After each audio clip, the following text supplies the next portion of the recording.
Alexander Vershbow is a former ambassador to the Republic of Korea and NATO, and we have him here with us today to give us your thoughts, Ambassador, about how you just think the big picture has gone. I know that the president has had to use a little bit of flattery. Was that necessary in order to get the diplomacy going?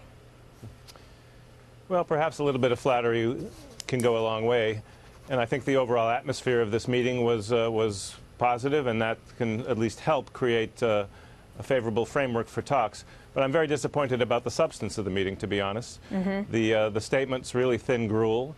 It didn't advance the ball at all down the field on denuclearization. In fact, the language is weaker than the agreement that the Bush administration had reached back in 2005. So we don't know about the scope, we don't know about the timing, we don't know about whether there's going to be any verification.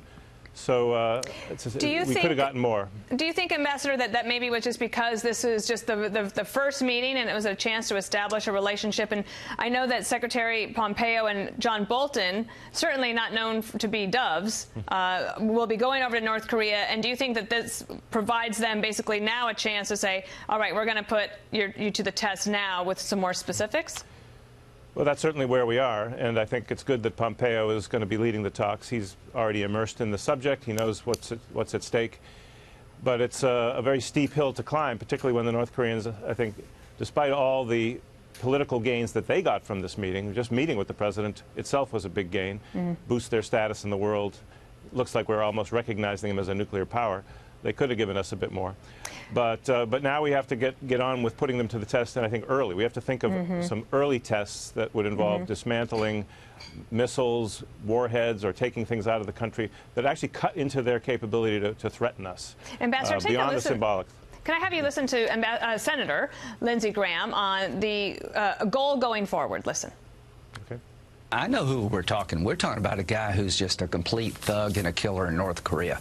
I have no illusions about who we're talking to. He is not a nice man, but he will do what's best for him and his inner circle.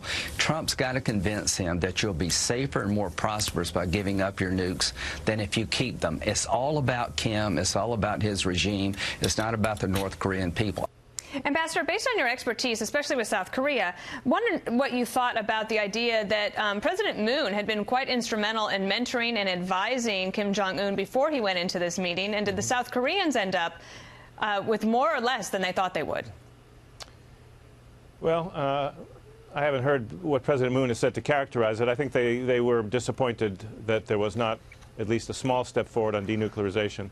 But the thing that's most worrisome with regard to the South is the president's announcement, apparently without coordinating with the South Koreans or with the Pentagon, that he's going to suspend these large-scale military exercises, which are really critical for keeping forces at a high level of readiness, interoperability, so that we can go into action if there's a North Korean aggression. So that, I think, squandered a little bit of our leverage going into these talks that Pompeo will head. And I hope that it doesn't undermine the chances of getting real denuclearization. My last question for you is, Secretary Pompeo, in the briefing right before the summit, said that he believes that we are on the same page and understand and have the same definition of denuclearization as the North Koreans. Do you think that's true? I'm not yet convinced of that. I mean, he may have heard things in private that go well beyond this joint statement. But at the moment, we have to assume some of their previous positions still hold, and that they're not ready for the kind of very intrusive verification that's needed to both inventory what they have and then witness the systematic dismantling of the missiles, the weapons, the nuclear reactors that make the material, etc. So, I hope I'm wrong. I hope he's gotten the message, at least what he has to agree to, but I don't think he's agreed to it yet.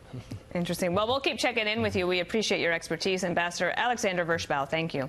Yeah.